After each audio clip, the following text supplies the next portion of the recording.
to my rights administration, music rights administration. I work for Pheonix Music International. I've been in the company for almost 12 years now. I'm Bulgarian originally, hence the accent. I studied music industry management in London. So I did my master's in London Metropolitan University. I did a few internships across London. I managed bands, organized gigs. That was my sort of passion. And then I decided that I want to work more behind the scene into music rights. I joined Pheonix Music in 2013, where I started as a copyright assistant. It's basic jobs. The things that we were talking about today is what I started doing, and I thought that that was fascinating. And I always wanted to work with musicians and help them improve their income. So that's one way to do that. And understanding your rights is very important. And it doesn't matter if you're an artist or a manager or setting up your business or a bass player or performer or anything, you need to know the different set of rights within the music industry so you can set up your career. Because in many situations we're seeing established artists who don't really register their rights correctly, so it means that they're missing out on opportunities. So, music administration. It's the process of managing, protecting, and monetizing the legal rights associated with music. These rights are typically divided into two main categories. I just wrote down what is music administration, but probably you know what is music administration. So the two main music rights within a song. So generally speaking, we're talking about composition rights or publishing rights and master rights, aka sound recording rights. So these are the two general rights that generate different types of income within the music, within the song. I'm super old school and I'm reading from notes. Hope that's okay. I'm not that techy. So what are composition rights? Composition rights refers to the ownership, the underlying musical work. This includes the melody, the harmony, the lyrics, but not the recording. These rights belong to the songwriter or the music publishers. Key points to notice here is that a single song may have multiple songwriters and publishers. So for example, if you co-write with different composers, you all have respective different shares. Rights to the composition exist regardless of who performed the song. So you can write a song, but then you can have Adele perform it, right? So you still own the composition, and there's different than the recording side. I just put an example whether Ed Sheeran sings or someone else does. The songwriter still owns the composition, and every time it plays it, there is an income potentially generated. So composition rights, different than sound recording, right? Then the different income streams that the composition can generate are these ones. So performance royalties. Performance royalties are earned when a song is played publicly, which means that it's played in radio, live performance, TV, or even if it's streamed. These performance royalties are collected by performance rights organization, which I'm going to talk about slightly after we go through what is composition, what is master recording. Mechanical royalties are, what are mechanical royalties? They are the royalties earned when a composition is released on physical CD, it's on digital downloads or also streaming. The mechanical royalties are collected by mechanical rights organization. I know there is a lot of abbreviations here, but that's why I did the sheet where you can then go back and revert what is what, because it's in the music industry we all want to do these abbreviations, the PRO, CPO, and all of that. So I kind of laid it down what is what really. So if you don't understand me, don't worry, you can then Google it. So as long as you have it lined out and you know it, and you know to ask the right questions, you will know what it is. So mechanical royalties are collected by mechanical rights agencies. In the UK, the agency is called MCPS. In America, it's called Harry Fox Agency. And then composition royalties can be earned from sync licensing fee, paid when a composition is used in audiovisual media. These fees are usually negotiated directly with the rights holders, either the composer or the publisher. And you can earn print royalties. Let's assume you're a classical composer. You can print your composing sheets and sell them for money, basically, in simple terms. The print sheet royalties are coming from back in the days where, you know, the music was predominantly classical and when the publishers actually first arise as a business, really. So to sum it up, let me just see, yeah.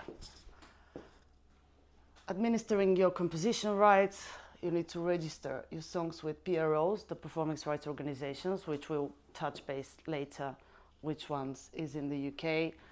You need to manage your writers and publishing splits. That shit I print out about if you compose with a friend, another artist, you need to sort out what percentage you control of the composition and what other percentage are controlled by your co-writer. Issuing mechanical licenses, goes beyond when your music is out there, then you can license your music and earn more royalties. Tracking and collecting royalties, obviously you need to know where your music is played so you can collect these royalties.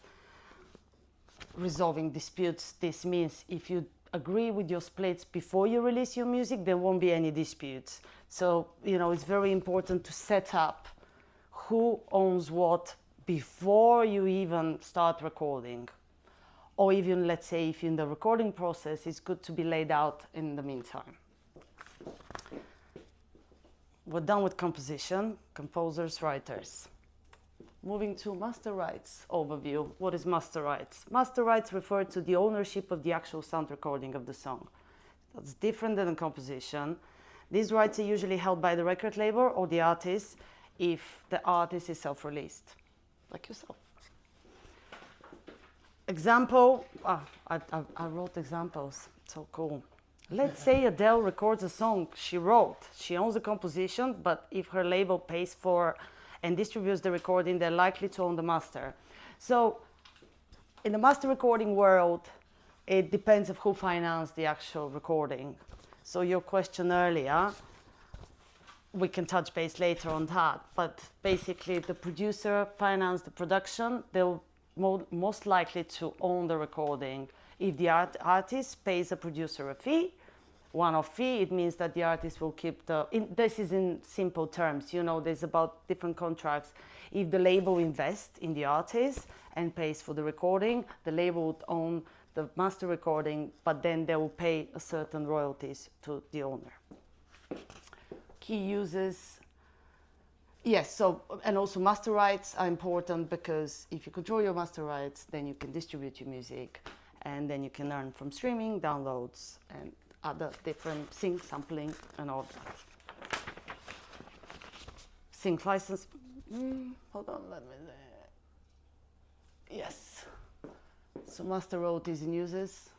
So different streams of revenue, streaming and downloads, sync licensing, again, film, TV, different than the compositions, they're a different set of rights.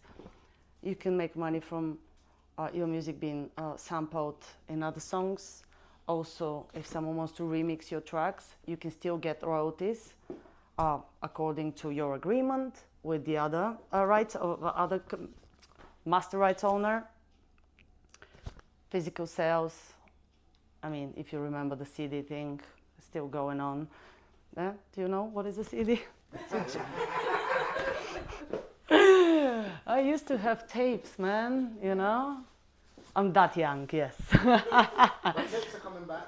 Tapes are coming back, and we actually got a tape player at home. It's like, and it's, you know, it sounds, you know, Yeah, it's a different sound. Right there. Yeah, see, this is what I'm saying. I mean, and CD sounds much better than Alexa. Come on. Yeah, So, I mean, vinyl is a different story. So, you know, physical sales, like nowadays, vinyls are quite popular, right? But saying that, doing a vinyl comparing to the price of a CD is actually 20 times more. I'm married to a musician, so he recently released a new album, and the quotes were like 20 times more. So if you have money to invest, and also the other problem is vinyls are quite big, so you need a storage to store them. CDs, but then the other problem is that no one has a CD player anymore. So it's an issue. Administering your master rights is important to allocate ISRC. This is the DNA of the recording. So your ISRC. What does that mean? Yeah. What does that mean? This is the International Identification Code. So every song has this unique one number that is used to be identified who is the rights holder. So this thing is very important to know. So for example, if you distribute your music to a distributor, they will give you an ISRC. So it's important for you to log it in your system and know which one is your ISRC. So for example, if you move to a different distributor, you use that ISRC so they can merge the previous. So for example, if your track was on Spotify, you take it down from the previous distributor and deliver it to a new distributor. It's good to use the same metadata. So this is part of the metadata of the song. So it's a mistake to issue multiple ISRCs because it gets confusing, and the ISRC is used by PPL to collect royalties. So for example, if your song is played on radio, they then need to supply this information to performance rights organizations. So they'll use this ISRC to feed back. So in order to connect it back to you, you need to use your unique ISRC. Yeah. We'll touch base more about licensing and sing, and let's move to why music administration matters. Guarantees payments, prevents infringement. So once you have your unique ISRC, you're preventing other people exploiting your music out there. So for example, YouTube use content ID system of where if your track is already in the content ID, anyone else who's using it, it will be attached to your ISRC. So people can't put your music illegally, basically. Or if they deliver your music to YouTube or upload a video with your music, you'll be able to monetize it through your distributor. So that's why metadata is very important. But again, if you don't understand what it is, just Google what is content ID on YouTube, and you'll get what I'm saying.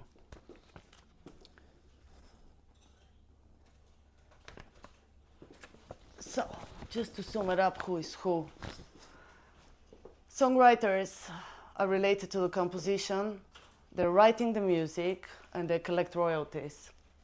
Publishers, they are the representative of the composers and the composition. They're administering those rights, they promote and licensing. I'll talk more about publishers. Artists, they're related to the master recording and the performing. So again, artists is master recording, songwriters is the composition. You can be both, or you can be just the artist and someone else to compose your music for you. Labels, they're related to master rights. They finance, they are also can distribute your music, or you can distribute your music independently if you control your master rights. PROs, performance rights organizations, they are related to the composition, they are collecting royalties for the composers and the composition. And distributors, they're distributing your master recordings. They either work with the label or work with yourself directly. It depends on what is your situation. That kind of clear? Yeah? Yeah? Makes sense? Cool.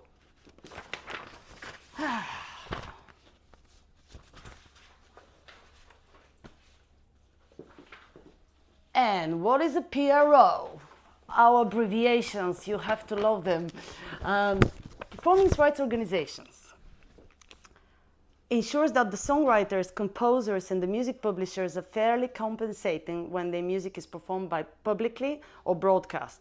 The UK main PRO is PRS, and when I say main, it's the only one. So in the UK, there is no other performance rights organization. So if you're a composer, you don't have a choice. You either join PRS or you don't join PRS. In America, there are about 4 different organizations, so there is a bit of competition there, so people can pick and choose which one to join. It is more confusing. It's this is me speaking, not industry. I think having one is probably the best way, because people don't get confused, and it's one organization to talk to. They're a non-profit organization. They are served by their members. So members, how they exist, really. So all the organizations in the UK are non-profit organizations. So it means that the fees that are paid by composers are going towards running the organization. So what they do, PRS for Music. PRS for Music is a joint venture between PRO, Performance Rights Society, and MCPS, Mechanical Copyright Protection Society. The PRS for Music is for songwriter and composer and publishers, and MCPS is for, let me see if I have a slide for this. Nope. So you have to listen to me. For mechanical royalties. By joining PRS, you can earn royalties when your music is, let me see if that's the next one. Nope. Joining PRS, you can earn royalties when your music is played on radio and TV as a composer. Again, I'm going to keep on repeating this because it's very easy to get confused with this. So if you compose your own music and you're a member of PRS, you can earn royalties from radio and TV, from streaming, Spotify, Apple Music, YouTube, etc. Perform at live gigs. So there is no big and small gigs. All venues that have live music has to pay a license to PRS for live music. So you get a chunk for this money. So I think the small venues scheme, let's say an example, a bar with open mic where you play your own song, then you can submit it to PRS, and I think you might get about £10 for it. So it's not too bad, every penny counts. And then the bigger the venue become, the more percentage of money you will be receiving. So obviously, if you start from a small bar and then you go to a big live event like Glastonbury, it will be a different story. And then small versus big, one is on percentage, the other one, I think it's a flat fee. I mean, I don't work for PRS, so I'm not exactly entirely sure about the amounts, but that's how it works. So PRS is your middleman. They track when your music is publicly played. They get playlists from radio, they get playlists from TV, but they can't pay you if your music is not registered. So if your music is already played on radio and TV, you should consider joining PRS if you haven't done so. If you compose your own music, you should join PRS. This is my advice. I tell it to everyone. If you decide you don't want to join PRS, you can go to another international collecting society, let's say Germany or America. But if you're performing in the UK, you're better off joining the UK Performing Society because it just makes sense. And also they have their website is very informative. So I think it's, yeah. So how to join PRS? So quick question. Yeah, go on. If you have your music on SoundCloud or anywhere and somebody decides to then use that for TV, if you're not registered to PRS, no money, no... It depends. So if they want to use it for TV, if it's a production, they need to find you and negotiate a sync license fee. But then you won't get any royalties from actual broadcasts. So let's say this is on Netflix or it's an advert in, I don't know, on BBC One. You, on the top of the fee, the one-off fee you'll get, you also get live performance shares and royalties through PRS. So there are 2 different revenues that you can earn from sync and licensing. So in ideal world, if you compose music, join PRS because it's very easy. The membership is £100, but it's at the moment is £30 under 25. So they're running I think a promo. So if you're under 25, you can join for £30, and this is one-off fee. So you don't for example, in Germany, I think every year they pay about €50. And PRS are very good with that. They only pay, again, I don't work for PRS. I don't know why I'm promoting them, but they're the only one. I mean, you can see if you can get some funding, if you can't afford it through the Arts Council or some organization. I'm sure there is a way of like sorting your PRS, but it is important to do it. And then once you join, it's basically you need to provide your full name and address, national insurance number, bank account details, and details of your musical work. So you need to have at least one work that you have composed. So you can't just join and then say, oh, I'm going to write music after that. It's more like you have to already have something written down. Then you need to register your own works. Once your membership is approved, you can register it. It's an online system, so it's a dashboard. You go type your song, then it's the percentages you compose. If it's 100%, you put 100%. If they're co-writers, then you put their full names and the respective percentages. But again, it's very self-explanatory. Once you join, you will see it and you will learn it. It's not like it's not that complicated. Live performance. So then once you're a member, yeah, go on. I was just going to say, and by compose, you mean any original music that you make? Any original music that you make. I'm using compose because this is the term, but any music you write, okay, writers. So yeah, I'm keep on using compositions, right? Yeah. No, I think it's good because I think a lot of the times outside of the classical world, we don't get credited as a composer. But you are, you know, writers, yeah. Silver did some work with a classical company, and he was put down as a rapper, even though he doesn't rap. Are you a rapper now? Okay. So yeah, that composition, I think it's good to be using that word because you are all composers. You write original music. In the publishing world, we are referring as a composition, but we can refer as a work. So it's called work as well. So it's either composition work, and when you register your music, you ask if you're composer or /writer. So you know you can use both terms, but it's important. And yes, any music that you compose, write, or have contributed in the harmony or lyrics. So for example, you can write the lyrics, you also have a share of the composition, even though you just written the lyrics and no music. Can I ask a quick question? Go on. How much does PRS like push your stuff? Do they like promote it? No. So PRS are purely, they're like an accountant for you. So they are accounting, so they make sure they collect money from live venues like Brixton Academy, the Roundhouse, pay massive fees to have live music put on shows. So then you get, let's say you perform there or your music is performed there, you get percentage of that. So for example, every time when you go to a gig and pay a ticket, the bigger gigs, PRS collects about 4% of the box office. So you're contributing to the composers to be paid, basically.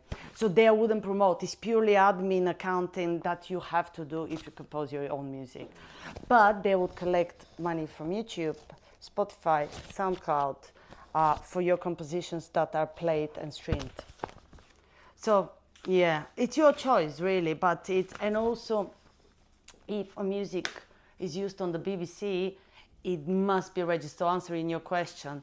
So there's different sync licensing types, and if it's used on one of the main channels, it goes under blanket license, which it means that it has to be registered on PRS and PPL. Otherwise, they can't use it legally because they pay up one fee to use music that is registered on PRS. And if I'm super boring, I'm sorry, but it has to be done. I think it's really necessary. Yeah, I'm pretty good. I have a question. Go on. You know, distributors, do they work like PRS or can you use both? So distributors cannot administer your music. So distributors will deliver it to Spotify, right? Then Spotify will pay certain amount of money back to the distributor will pay you. However, Spotify also pay money to PRS for your composition, and then PRS will pay you this money. So they are different. Distributors don't replace the performance rights organization. So again, you kind of have to do the performance rights as well because it's a different set of rights you're getting. So from Spotify, you get royalties for the sound recording, but you don't get any for the composition, for example. So then this money are collected by PRS. So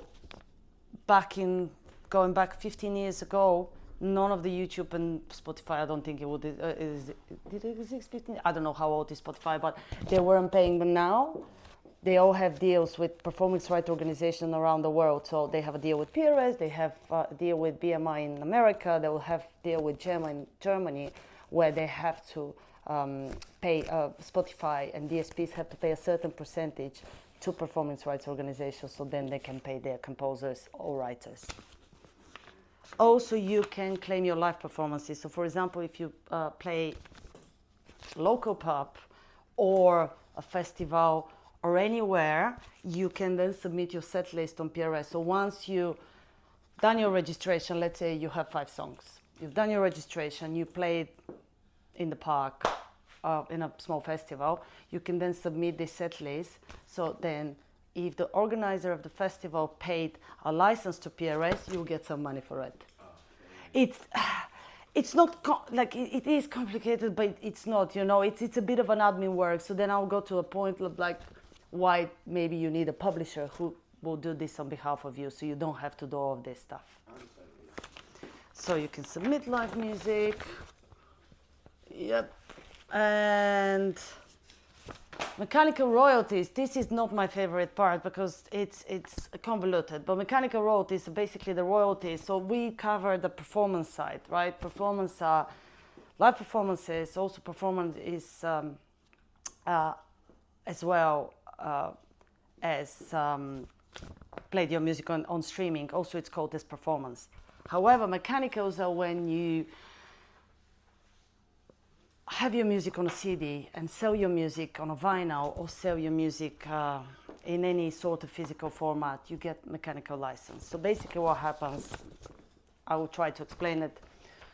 So a label release your music on a vinyl, they have to pay a certain fee to MCPS/PRS for these vinyls. Then PRS pays the composers via their registrations. So this is how it works. So if you release music, you have to pay a mechanical license, then the composers get paid. So nothing to do with the master with this, when we're talking about this side. PRS is purely for the writer's compositions and the underlying composition. I'm not gonna go deep into mechanicals because it's, Let's get money one way first. Yeah, that was, yeah. So mechanical royalties, CD vinyl, downloads and streams, sync reproduction. So mechanicals are also, so one is performance rights, this is mechanicals, are also different set of rights that can generate royalties.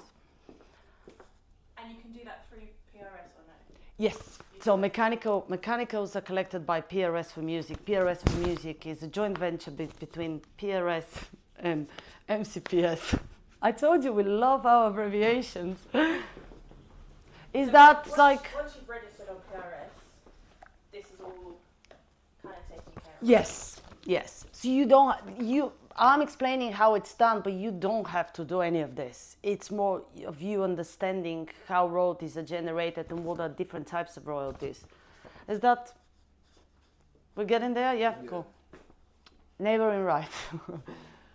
Neighboring rights are related, neighboring rights are related to the recording, to the performance. So neighboring rights, also known as related rights, refers to the rights of the performers, artists, and session musicians.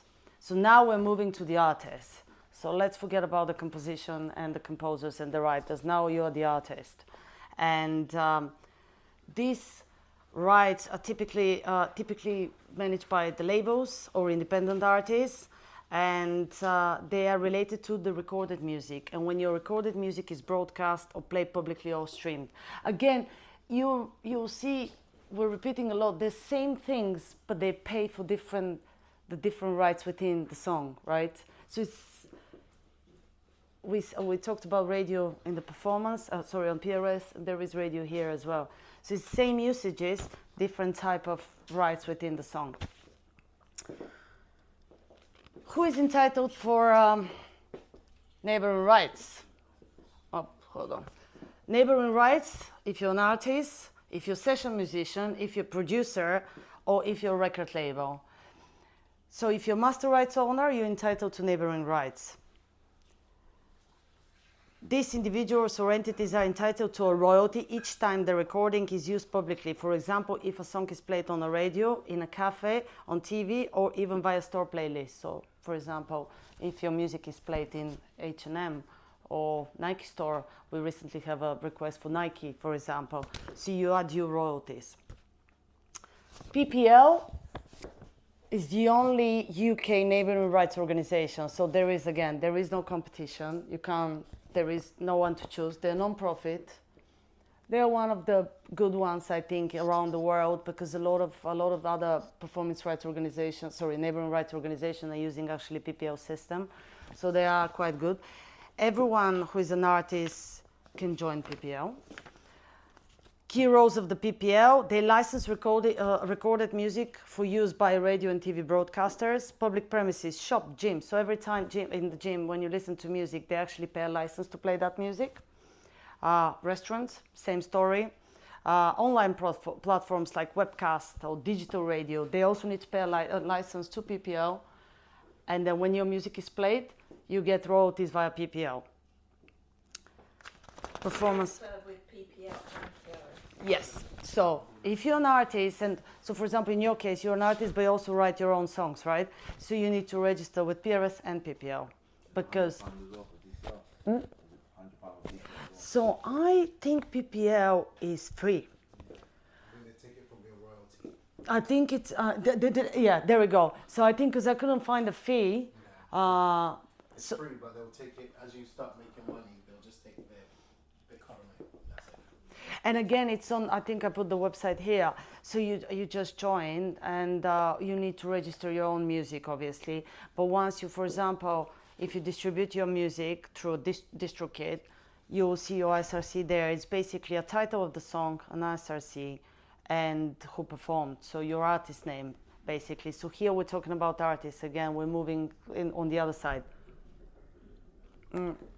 Yeah, so for performance, sign up as an individual performer, provide identification, so you need an ID. Claim your share of royalties of each track you performed. If you're both an artist and you own your masters, you can register as an artist and as a rights holder as well. So there are two elements on PPL. But again, when you get to that point, you will know what to do, really. And again, I put like a tip here. You don't have to be the main artist. If you play bass or did the backing vocals on a track, you also can earn royalties. If you're featuring artist, for example, or if you do top vocals on multiple songs, you can add yourself as a featuring artist and earn royalties. So it is important, again, to join if you're an artist yourself. If you're setting a business, for example, and if you manage other artists, you should encourage them to join PPL. And as you said, this is free, which is great. Can I ask? Sorry, I keep. Oh, no. I can come as much as this as you guys are. So, say I am a performer, purely a performer. I would only really get rights from PPL as neighbouring rights. Yes. However, if I'm a songwriter, Yep. or if I make music, I could do both. Yes. And if I'm just a producer, Oh. if I'm a producer, I would it would just be neighbouring rights. It will be neighboring rights, but it depends. Your producer deal, you might actually get some of the writing credits as well. It depends. Okay. It depends of how you set up your deal, because you could be just a producer, get master rights, but also you can ask for shares on the publishing as well. And I'll do that via a split sheet. Yes. Okay. So if you go and produce someone, you can ask, I'm going to take 50% of your composition and 50% of your master rights recordings. It doesn't matter that you're not necessarily involved in the actual writing. And if I just mix and master a song, does that have any neighbouring rights, or not really? Not really. Again, it depends. It depends if you ask for it, but I don't think you'll be entitled to. Because essentially the artist would have paid. The product is already ready, and you just making it sound better. Okay. So you didn't contribute artistically to the. So there is no artistic contribution. You are the sound engineer. Again, it depends on how you negotiate your deal. You know, you can, if you are just a mastering, you might say, oh yeah, but I want points on the master, for example. So it's all about negotiations, really. But yeah, no, sound engineers usually wouldn't get master points. Also, if your song is played internationally, PPL also collect those royalties internationally.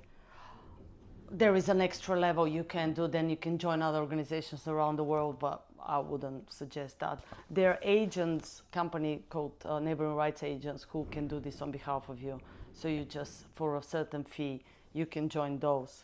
So, you know, there are opportunities too. Again, you don't have to do by yourself all of this. It's just more knowledge, and then you can find someone helping you. A label, publisher, or an agent. Yes, I just put like, why do you need to register with PPL? You're a label and you have registered recordings. You can, a PPL, they can assign you with ISRCs as well. So if you want to have your own ISRCs. Final notes, neighboring rights are significant income stream for everyone who performs their own music or recordings, especially if they're played on radio and TV. And we are moving to, yeah, also, I forgot about this slide. So you can see the different income streams laid out.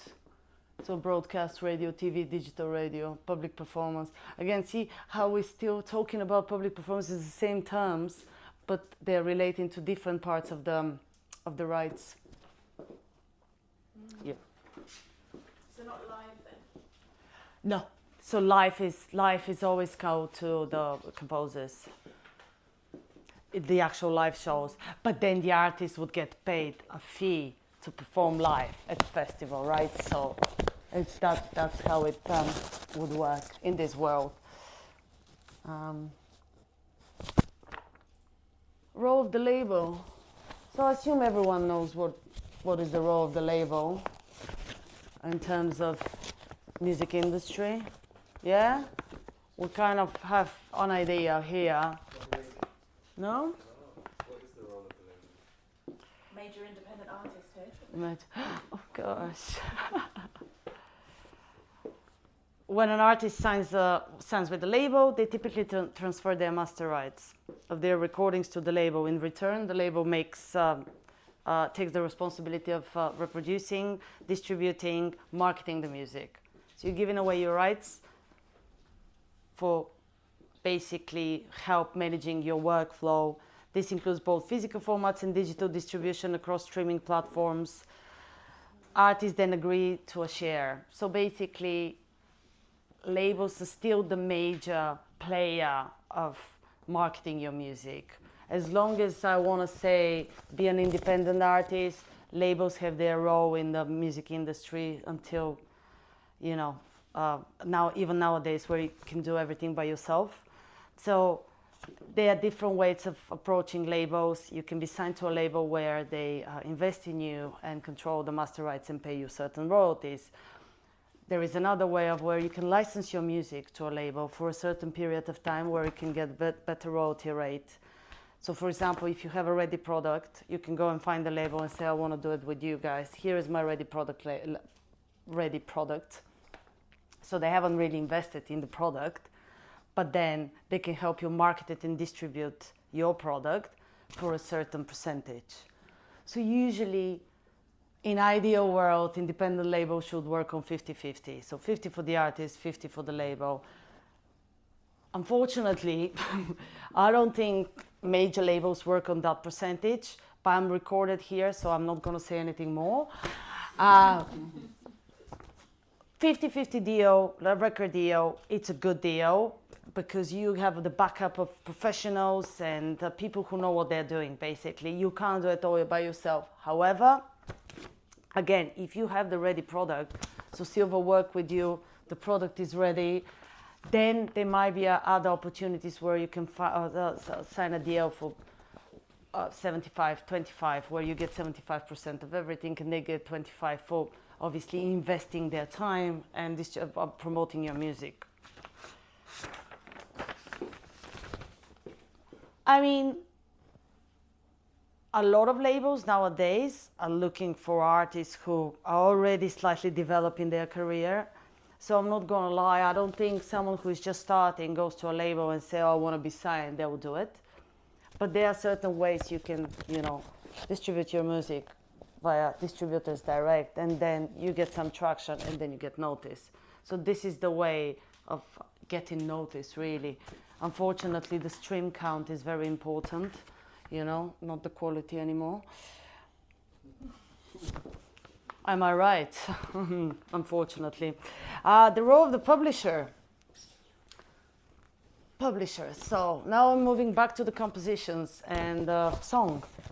The role of the publisher is administering your publishing and your composition. They do registration and collection. So once you join PRS, the publisher will do the work for you. So you don't have to do anything.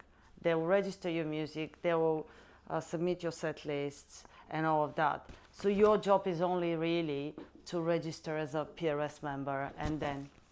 How do you know how they're promoting your songs? Like, would you not still need to promote a lot of the music yourself? Yes, you will. You'll probably still want to promote. So publishers do different things. So publisher would. I'm a publisher myself, and we work. We have a sync team within our team. So when we sell promoting your music, we are doing more business to business, where we try to find sync opportunities, talk to supervisors, try to find co-writing sessions, and or maybe someone covering your music, so there is a more exposure. So when it's promoting, it's not purely marketing online and social media, it's more behind the scene. It's more so label would do the front end promotion and marketing. Publishers are more behind the scene players, where they are like an accountant, and they're like an accountant for your music, kind of, but also try to find creative opportunities, really. So publishers are good people, I mean, Pick yourself up with it. just saying. I did put that. A good publisher is like an agent and accountant for your songs. They make sure your music earned everywhere, and it can, from Spotify to Netflix. It's you can start as a self-published. You register your own songs. There are certain publishers where you can sign up online, so they can collect on behalf of you. And then once your career kind of evolves, then you can go and approach, or bigger publisher would probably approach you anyway. What is sync? So fun part now. We get the idea what is publisher, what is a label. I assumed you already kind of know. I wanted to touch base. So publisher is looking after the compositions and the writing, the composers and the writers. Label is looking after the artists and the sound recording. PRS is a composition. PPL is master. Cool. Everyone is shaking their hands. I think I covered that. So self-publish. If you self-publish, you have more control. But it's obviously, you need to do all the work. If you have a publishing deal, less admin work, and you might have better opportunities for your songs. So in grand scheme, probably you would want to have a publishing deal at some point of your career. Sync and licensing. Ooh, the cool stuff. What is sync? Does everyone know what is sync? Nope.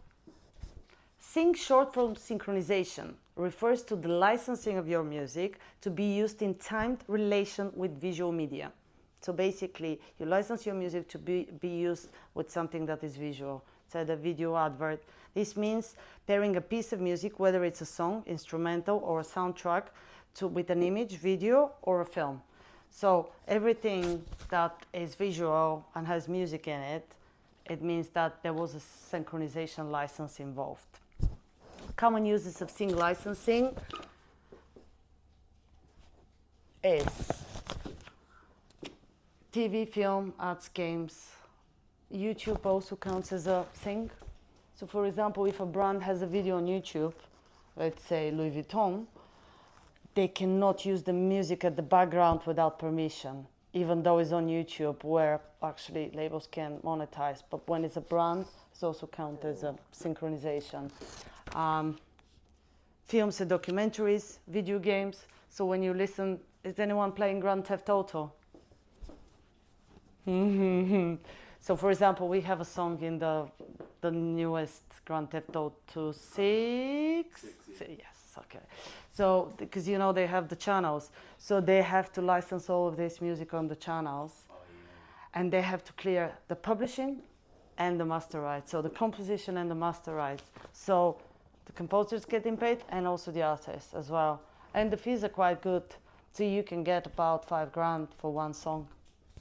So do you submit your own music for a sync opportunity, or would you work alongside the visuals to create it? So with Grand Theft Auto, because it's a radio station, they already have a music supervisor who probably chose the music before, so you don't really have control of like pitching your music to go to Grand Theft Auto and use my track. But there is a certain way, I think I have a slide for that, how to pitch your music. But it depends on the different usages.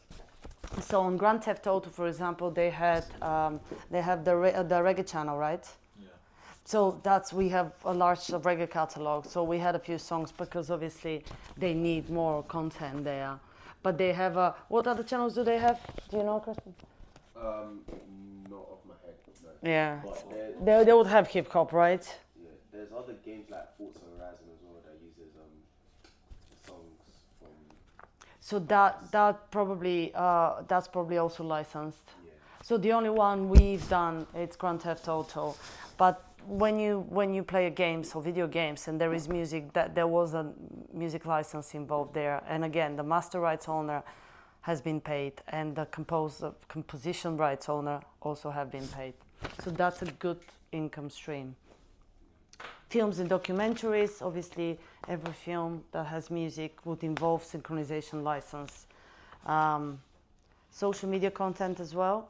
So brands, when they use music, they need a license. So it's not only we see it on Facebook and it's fine. It's not. Like if they used your music, it's not. They have to have a permission. So you can reach out and say, "Oi." Or call me and I'll help you. Corporate videos. So for example, if there is a conference of a big company and they show presentations with music, they need to license this music if it's copyrighted music. So a lot of corporations would use, the jingles thing, which are royalty free. But if they want to use a mainstream release music recorded by you, they have to have a license, even though it's not broadcast live and it's just a conference in front of 50 people, for example. They still need to have a license. The jingles count as sync. Yes, but the jingles usually, obviously, they're written for royalty free, so there will be a license, but they wouldn't be like, oh, this is the master, this is the composition, it will be one-off fee. But yeah, they are counted sync. How sync works: when a producer or content creator wants to use a piece of music in the project, they need permission of both rights holder. I'm going to repeat this, but it's master. So you need the master rights owned by the record label and composition rights owned by the songwriter. Types of sync licensing. So synchronization license is the permission to use the composition, and the master use license is the permission to use the specific recorded music. So there will be like literally two contracts. One is for the master, one is for the... Even though, let's say, you're the one person who performed the song, is still going to be two different contracts. So what about Instagram music and TikTok? Does that count? So with Instagram, if it's taken from the library, and when you use it for not branded content, which will be you post a story and you put it. So the library, when it's taken from the library, the distributor gets the money and they're paid to the artist. So this is the legit way to do it. That's why if you post a video when there is a background music and it's not taken from the library, they sometimes block it because there is a content ID. And we're going back to that. If your music is already delivered to platforms, it basically has this stamp. So you can't just upload anything, really. So is that a little way to make money for yourself? If you sign up to PRS, you have your music on there, and then you upload that onto your stories, you're getting little bits. Well, you have to distribute it first, though, because it has to be yeah. So you have to distribute it, and then yes, a lot of artists, Dua Lipa, and like they all like say, use my music in your stories because that you receive royalties from that. So it's TikTok is a bit different. TikTok is, yes, you still earn royalties when you use it from the library, but they've been a bit difficult recently. But yes, you can earn money from TikTok, Spotify, WhatsApp. Shoot me if you have anyone. YouTube Music, yes, that's all legit through your distributor. If your music is distributed and stamped with the SRC. We're speaking to a distributor not next week or after, so that's free distribution. Okay. What is jingles? What are jingles? Jingles. That's so cute. Go on, Actually, what is a jingle? Like it's a piece of music that is like no. Oh, I thought you were using terminology to describe. like 0800 001066. Have you had that one? Have you had? I'm loving it. Yeah. Have you had the McDonald's one? Yeah. So this is a copyrighted jingle. Yes. So this jingle earns money. Basically, it's not just someone like da da da. Oh, a little phrase. Like a short theme song. Okay. Yeah. What is so we talked about types of things. Let me see what I have here. That's so funny. I'm sorry. Oh, how? I'm sorry. I don't know. I mean, maybe they're laughing how to get synced. Oh no, it's because Crispin doesn't know what a jingle is. Yeah, Ah. I'm losing my mind over here. So how can we get sync? Obviously, there's more opportunity for you to get sync if you register your own music, because that's the best way of music supervisors to find you. So let's say a music supervisor hears a song somewhere, then most likely they'll go and search on PPO and PRS to find the rights holder. So a lot of the times, actually, we are approached by supervisors because they want our music, but they didn't know it's ours. So, but they found Pheonix Music International on PRS or PPO, and they come to us through the website. So registering your music means that you have a wider visibility. What else? Build relationships with supervisors. Wow. I put this because you can find music supervisor. Hey, sorry, we're kind of like, don't worry, we're on the fun stuff now. How to get your music synced. So building relationship with supervisor. Do you know what is a music supervisor? So music supervisor will be most likely the person who chooses the music for a specific show. So let's say, which is your favorite Netflix show?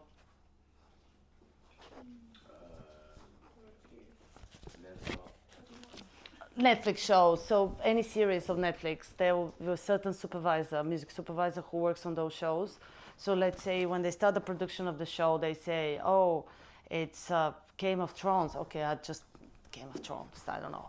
I picked that, that's not Netflix. But anyway, so it has to be epic music or, so then the supervisor either goes to mainstream music or they find composers to compose music on the specific briefs. So they are the guys who are actually choosing the music, and also they then have to go and clear the music. So let's say they want to use Madonna. Madonna has a label and also she has a publisher. So they have to go to the label and the publisher to clear the music for a certain fee that the music to be used on certain show. You can find music supervisors online. You can, for example, do this as a task. Your favorite Netflix show, you can Google and just put on Google who is the supervisors of your favorite Netflix show. You can find the information in a website called IMBD. So you can see who the supervisors are and see if you can stalk them online. I mean, I have never said that, sorry supervisors, but it is, they might most likely work for an agency. So this agency have email addresses, right? So you find the email address, present your music. I mean, it has to be, it can't be like, hey, here is my music. It has to be more thought through, like via email introducing yourself, that you have a concept, you think that your music is the best for your for this show, because I can't send reggae to Game of Thrones, right? It wouldn't really work. And then same for, we have tracks in Grime Kids, they didn't play Madonna there, right? So it depends on the show and the genre and the audience. So I would say we'll never send music that is not suitable for the specific show, because it's just, they're never going to use it. So there is no point of contacting them. But if you ever thought, oh my God, my song will be amazing in this series, do approach them. But usually the more opportunities comes if you actually have a representative like a publisher or label. But I'm not against people approaching direct, because you are on you own your own business. So you can never go. What's the best way to present your song? So you have a song you think is perfect and you want to approach that person. How do you best? Well, you write a little bit about yourself. You have a SoundCloud link. So don't send files in an email, because they're usually probably going to get blocked. So I get a lot of these emails go in my junk, because we have that protection. So on an email, don't attach like larger files, because they're never going to get through. Just be honest, be cool. I think I'm great, and it's the best thing you're gonna ever hear. No, honestly, it's you can try. I don't think there is a formula, I can't give you the formula, but working with representation is probably the best way to approach them. There are sync agents who you can approach to represent your music. So the companies which would be the middlemen, that's what we call them, sync agents, where they would represent you as an artist or as a label or as a business, and they can pitch your song. So us as a publisher, we also work with sync agents. So we do it direct to supervisors, but we also work with via sync agents. There's libraries where you can submit to, for example, I think it's a company called Piercing. They're like a library for covers. So if you've done a cover, you can submit to them, because the last few years, a lot of adverts are using cover versions of famous songs. It's a thing, like a kind of orchestral version of Snoop Dogg. I don't know. So that's another way. When you create music, it's very important to create to have an instrumental version. A lot of a lot of the synchronizations are actually instrumental if you think about it, like when you hear on TV. So it's always good to have an instrumental version. Once you've done the master, have one separate. I also always keep your stems, like don't delete them, because as a back catalog person, we don't have any stems. It's terrible. So because sometimes even for adverts, music supervisors need the stems. The production company needs the stems. So you might be in a situation, we are in a situation when we're talking about our 60s catalog, we don't have any of those, because we don't, period. So we have to, and it's quite difficult to kind of reproduce them. But yeah, sync is important, because it can make you money. Saying that, everyone is crazy about sync, but there's a lot of hit and miss. There's a lot of competition out there, and in my experience, the big things we got is always the classic tracks, the big tracks. So I'll play you a video now with what we've done, and the younger artists have less ability, less visibility, and bigger brands want something, people can relate to, and something recognizable, which make total sense. So sync world is tough. It can make money, but also you can have one thing and then have nothing for the next 5 years. So it's not steady income stream. So register your music, distribute your music, promoting your music, that's your income. Sync is something that is adding on to that, and which could be a great exposure, but it might never work. So don't go crazy on like, oh my God, I need to sync my music. It's not the best, because we had syncs that I couldn't even hear the music. So we had one in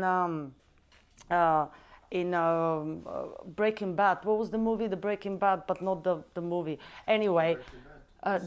Not the series, but there was a movie after that. It was that series as well. I'll remember in a second. The sync was Lulu playing on the radio. No one could have heard it, and it was like we got money for it. But it's if that was a young artist, that's not an exposure because no one can hear it. See what I'm saying? So the usage was there was money, but there wasn't exposure whatsoever. I guess it could also help some of your streams. I mean, one of Silverstone's syncs was on Sabrina the Teenage Witch, and it's a really popular song around Halloween. So Yeah. that always spikes around Halloween time. Because people probably put it on playlists. Yeah. So it's an opportunity, but also it could be hit and miss. Yeah. So it's not a viable income where you can say it's not a steady income. You can't rely on it. And I think I have another slide of so summary of income streams going back to that's for you who miss out everything. Compositions, income stream, live performance, radio, streaming, sync, background music in public spaces. These are collected by PRS for music and publishers. So PRS for music, again, the accountant for composers. Mechanical rights, again, PRS for music. Master rights as distributors, labels, self-release artists. Neighboring rights, radio, TV, it's PPL. These are the other international societies. I just put them there because JD is the Spanish one, GVL is the German one, the equivalent of the PPL. Do you get data from PRS and PPL? So do they show you? Yes, so you get a quarterly or half a yearly accounting, and you get all the income streams and lines. It's literally, even if you get 10p for a song, you're probably going to get 3 pages of where this 10p come from. So they give you all detailed of like if it was BBC or if it was digital or if it was like, so you've seen your PRS distributions and they're large distributions, PPL the same.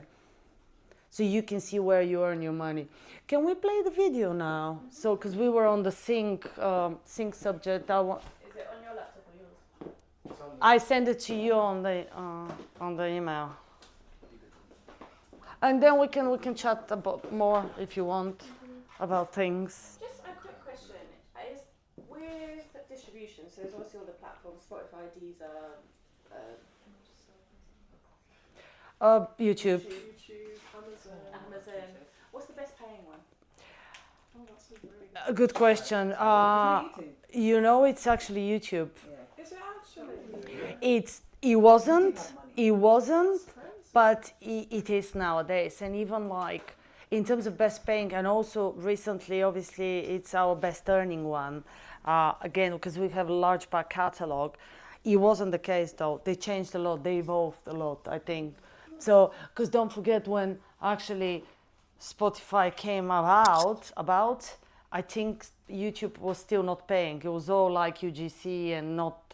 And now because of the content ID, the rightful owners can earn money. So YouTube. I like YouTube. No, they're good people. Amazon's been a bit weird, but don't forget Amazon and Apple. They are technology companies. They are not music companies. So they are. They want to sell their AirPods. Yeah. That's why they have music. It's music is kind of their side hobby, really. So because YouTube is, I know it started as a video, but they invest a lot in music, and although Google is a technology company, so if we talk about this, but then Spotify is purely for the music, but they pay less. So it's all very, convoluted. So I did a video, well, I didn't do it, our graphic designer did it, the recent things we've done. So you can see the different usages, basically advert, film, just we put like what it is. So we just can, no. The top. Huh? Move So the that's mouse your onto second the screen. telly. Yeah, onto the telly. Yeah. Sorry, oh my God. Jesus. Oh. No, miss. Sync without sound. I don't know what happened. There you go. You can do that. Go back, mother. You can press spacebar. I'm not very. Okay.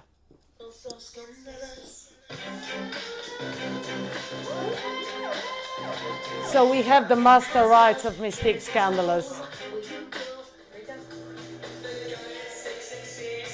So we have the publishing and master of this, but they rewrote the lyrics, so it's different lyrics of the song. We have the master rights of this.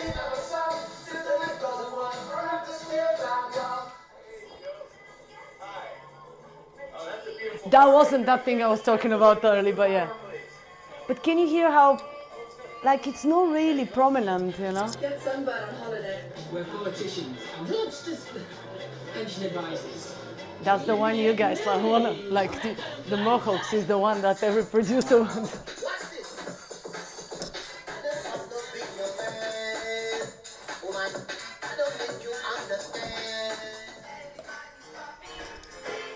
Very proud owners of this song.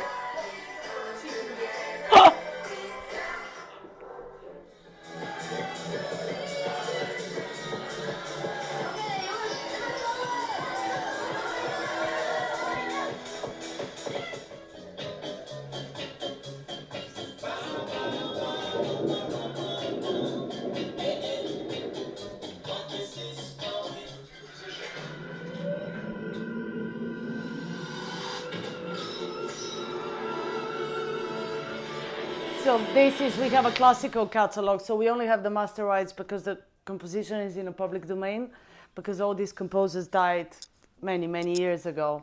So that was the different types of usages. I thought it was helpful to see, you know.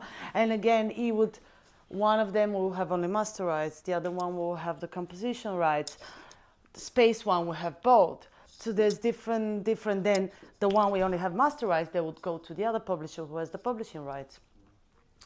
So that was me.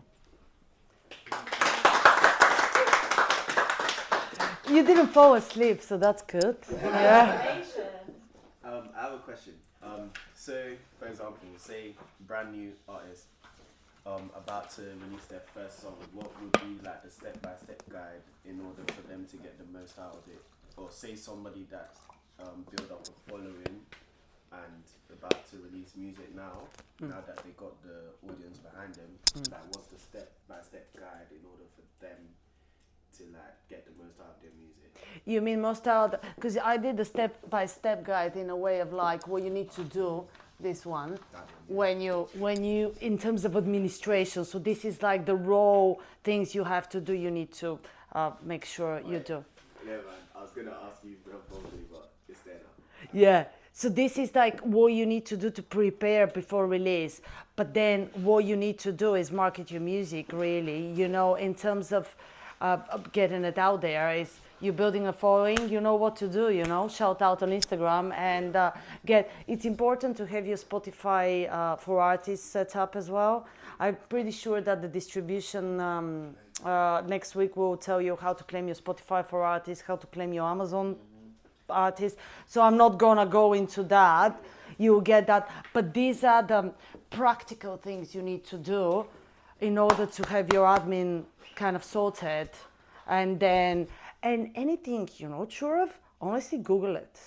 Like I still Google things if I don't know, you know. So it's out there. The information is out there. You just need to ask the right questions. And probably you're better than me in social media and marketing, you know.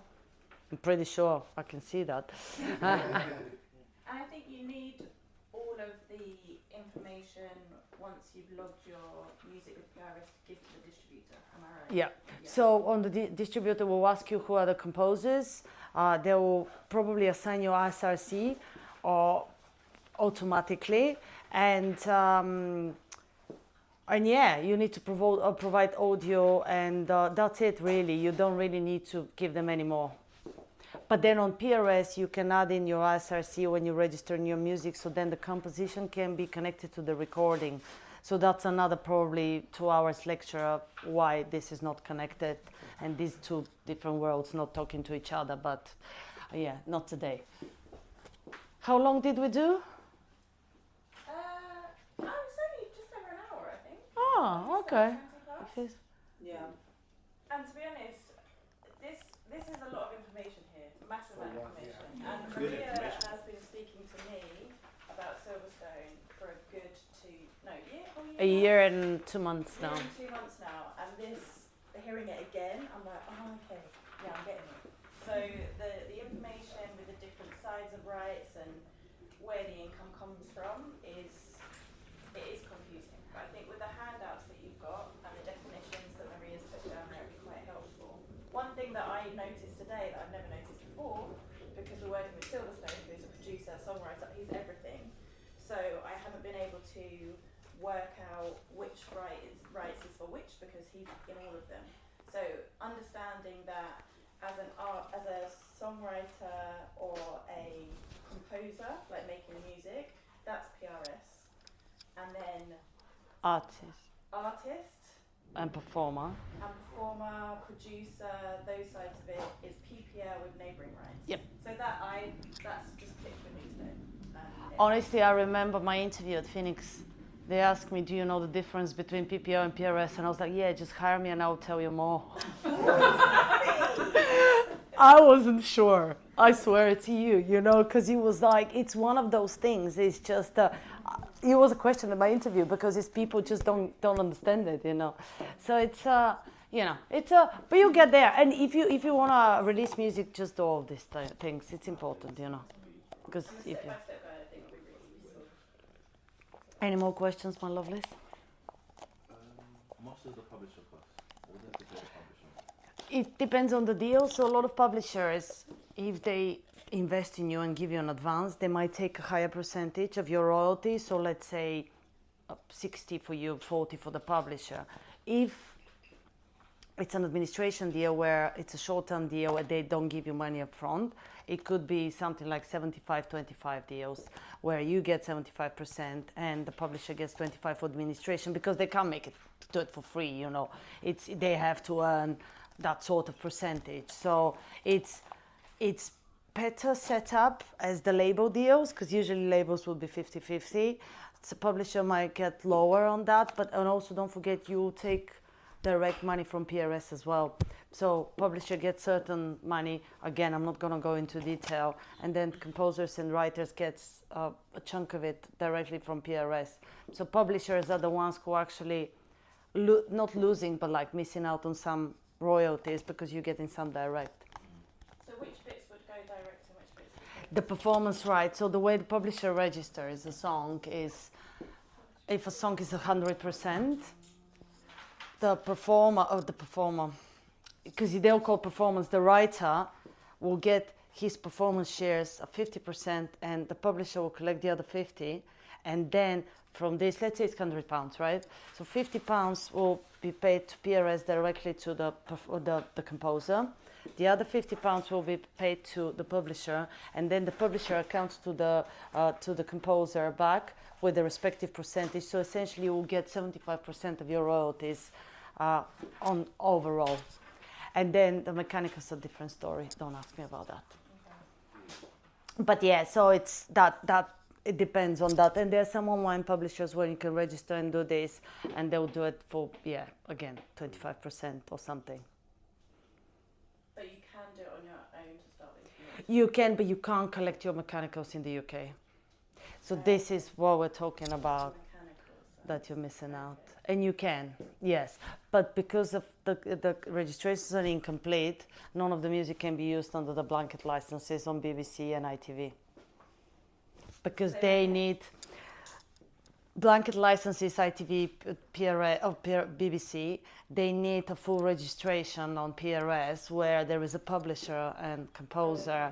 And because the composer is not a complete without a publisher, that's why it's recommended to have an administration deal or some sort, so it can have a complete registration. And you can always backdate. So you can still be releasing music. You can, so I've taken over the catalogs, but I think it's about 3 years, and it depends. So they put it in suspense account for a certain amount of time. I think in the UK, by law, is about 5 years, I think, and then after that is reciprocal or distribution through the members. So you would lose the money that you done 10 years ago. No? Anyone feel overwhelmed? No? Feeling good. I'm gonna have one of these. Sorry. I think it's just open more like visually, like hearing what you've like said to us. Like there's more to it, and which is a good thing because that means we have more to look into when we're trying to get the most out of our. Yeah, it's not only having music out. You know, it's there are other things that can generate income, but you need to sort out your admin to you know to get to that point, because you will be surprised how many mainstream artists, big artists haven't done it. You will be absolutely surprised. I've been finding a lot of deals recently I've done is we have some back catalog, and then I look for the composition side and I can see that it's not registered, and I'm like, hello, we're talking about like Robbie Williams stuff, not Robbie directly, but people who work with him. So these guys never done it properly, so I help them and they're now earning money. And we're talking about, again, mainstream artists that they, so he composed for Robbie, but he never sorted out his publishing. So it's, you know, he missed out on a lot, by the way. He's now getting paid, but it's, It's interesting.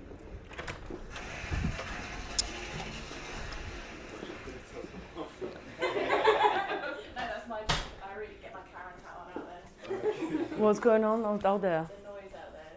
I thought you were going to tell them all. But yeah, well, thank you for your time. Cool. Thank you. Thank you. Thank you, guys.